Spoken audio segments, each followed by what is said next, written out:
तो एक तरफ जहां भारत और पाकिस्तान के बॉर्डर पर लगातार गोलीबारी हो रही, वहीं दूसरी ओर इसी बीच जैसे तैसे करके पाकिस्तान के रास्ते अफगानिस्तान 150 ट्रक सामानों को लोड करके भारत पहुंच गए। और साथ ही जैसे जैसे भारत और पाकिस्तान के बीच का माहौल दिन बर दिन गर्म होता जा रहा है, वैसे वैसे दुनिया के सभी देश दो गुटों में बढ़ते हुए दिखाई दे रहे हैं। कुछ देश ऐसे हैं जो पाकिस्तान के साथ खड़े, तो कई देश ऐसे भी हैं जो कि भारत का समर्थन देने के लिए तैयार हैं। और तो और रिसेंटली भारत के द्वारा कोई मिलिट्री अटैक पाकिस्तान के ऊपर नहीं किया गया, लेकिन भारत के द्वारा मिलिट्री अटैक होने का खौफ इतना ज़्यादा बढ़ गया है कि एक हफ्ते के अंदर ही पाकिस्तान की इकोनॉमिक सड़क पर आ गई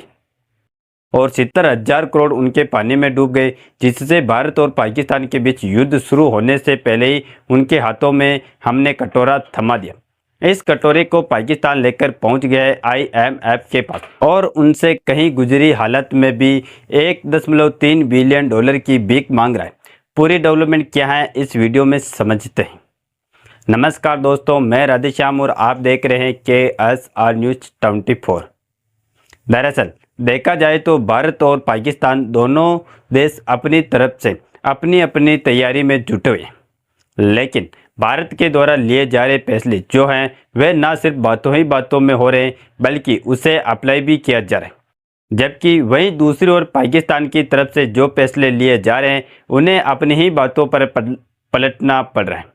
और इसी में से एक बड़ा मुद्दा खड़ा हो रहा है अफगानिस्तान से पाकिस्तान के रास्ते भारत में आए हुए 150 ट्रकों को लेकर, जो कि अफगानिस्तान से सामान लोड करके भारत आए और इन ट्रकों को खचाखच माल भराए। असल में देखा जाए तो हुआ यह कि तालिबान राज्य के मंत्री आमिर खान मुताकी और भारतीय प्रतिनिधिमंडल ने बीच हुई मुलाकात, अफगानिस्तान एक बैठक के दौरान मुलाकात हुई और इस मुलाकात की तस्वीर पूरी दुनिया के सामने आई। और इसी तस्वीर ने पाकिस्तान में बवाल मचाकर रख दिया,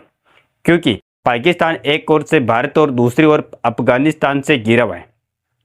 इसीलिए पाकिस्तान को आशंका हुई कि भारत और अफगानिस्तान जरूर कोई बड़ी तैयारी के साथ उनके ऊपर हमला का प्लान बना रहे।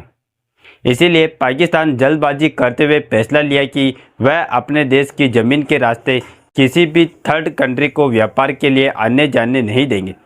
इनका सीधा टारगेट था भारत और अफगानिस्तान के बीच आने जाने वाले ट्रकों के आवागमन को पाकिस्तान के रास्ते रोकना, जिसके बाद पाकिस्तान ने भारत के खिलाफ फैसले लिए, लेकिन उससे नुकसान अफगानिस्तान को हुआ, जो कि अफगानिस्तान से भारत आ रहे थे।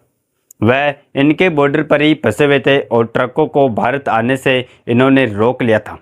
सूत्रों की माने तो ऐसे में इन्होंने मौके का फ़ायदा उठाने की पूरी कोशिश की, जहां रिपोर्ट्स की माने तो इन्होंने ट्रकों के ड्राइवर को परेशान करना शुरू कर दिया। शायद भिखारी पाकिस्तान की कोशिश की थी ट्रकों में लदे करोड़ों के माल को जब्त कर लिया जाए, और यह भी हो सकता है कि पाकिस्तान इन ट्रकों वालों को इसीलिए परेशान कर रहा हो क्योंकि यह ट्रक जिस अफगानिस्तान के द्वारा भेजे जा रहे हैं उसी अफगानिस्तान के साथ भारत की नज़दीकियाँ बढ़ रही हैं।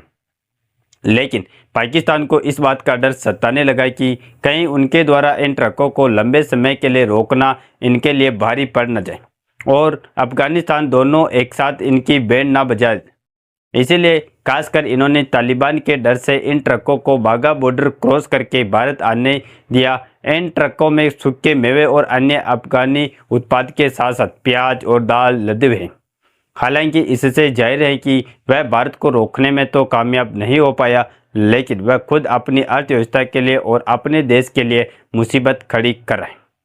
क्योंकि अब दुनिया दो गुटों में बढ़ चुके हैं, जिसमें बयानों द्वारा यह बात स्पष्ट हो चुकी है कि अमेरिका, फ्रांस और कई अन्य पश्चिमी देशों के साथ यूनाइटेड नेशन कई नॉन परमानेंट मेंबर भी भारत के साथ है। लेकिन वहीं दूसरी ओर तुर्की ने अपनी बोलती बंद कर ली। लेकिन चीन पाकिस्तान का सपोर्ट कर रहा है और पाकिस्तान कितनी दयनीय स्थिति में है इसका अंदाज़ा इसी बात से लगाया जा सकता है कि भारत ने अभी तक कोई बड़ा हमला भी पाकिस्तान के ऊपर नहीं किया, लेकिन पाकिस्तान की अर्थव्यवस्था सड़क पर आ गई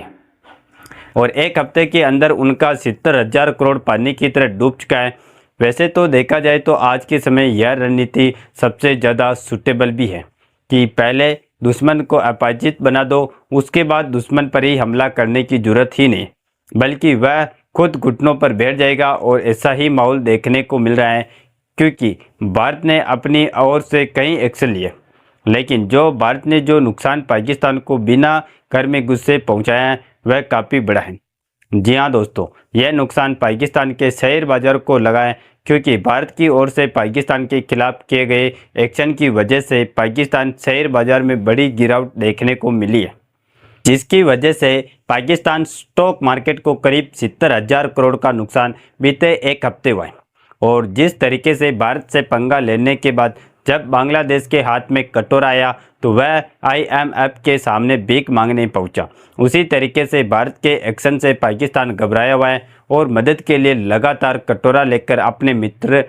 देशों के आगे गिड़गिड़ा रहा है। और वह भी ऐसी हालत में जब उनके ऊपर करीब करीब 77 ट्रिलियन के कर्ज का बोझ लदा हुआ है और पाकिस्तान को लगभग 30 अरब अमेरिकी डॉलर का विदेशी कर्ज और ब्याज इसी साल 2025 में ही चुकाना है। लेकिन जब उनके हाथों में कटोरा है और यह कर्ज का ब्याज चुकाने की हालत में नहीं है, तब ये भारत को तो आंखें दिखाई रहे, लेकिन इसी बीच यह कटोरा लेकर पहुंच चुके हैं IMF के पास, जहां पर यह 1.3 बिलियन डॉलर के लोन की डिमांड करें। लेकिन सोचने वाली बात यह है कि जहां इन्हें इसी साल 2025 में करीब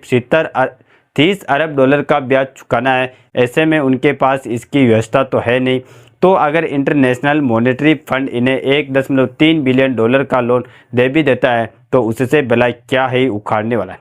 हमें तो लगता है कि पाकिस्तान के हाथ भीख मांगने वाला जो बड़ा ऐसा कटोरा है उसमें इंटरनेशनल मॉनेटरी फंड इस बार पैसा डालेगा ही नहीं, क्योंकि इनके हालात हद से ज़्यादा गंभीर हो चुके हैं और ये आतंकवादियों को पनाह देकर भारत जैसे देशों पर हमला करवा रहे हैं। पाकिस्तान की हालत देखकर तो यही लगता है कि उनके पास अभी भी समय है,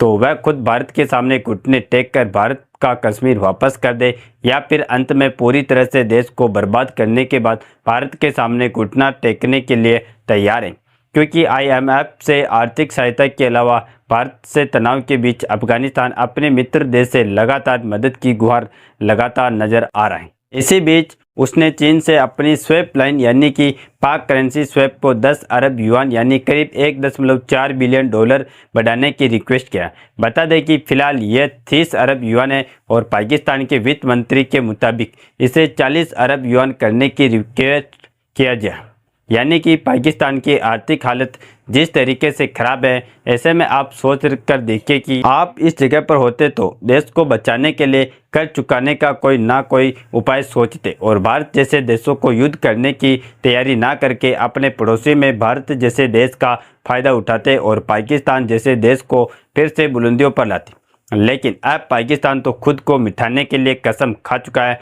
तो हम लोग क्या कर सकते हैं। बाकी आप लोग भारत के द्वारा उठाए गए कदमों से सहमत हैं कि नहीं, इस बात की जानकारी कमेंट बॉक्स में ज़रूर छोड़ें और इस वीडियो को एक लाइक करके अपने मित्रों तक शेयर ज़रूर करें, ताकि उन्हें भी जानकारी मिल सके। और इसी तरह नॉलेजेबल वीडियो देखने के लिए हमारे चैनल KSR न्यूज़ को सब्सक्राइब करके बेल आइकन को ऑल पर ज़रूर सेलेक्ट करें। जय श्री राम, जय हिंद, जय भारत।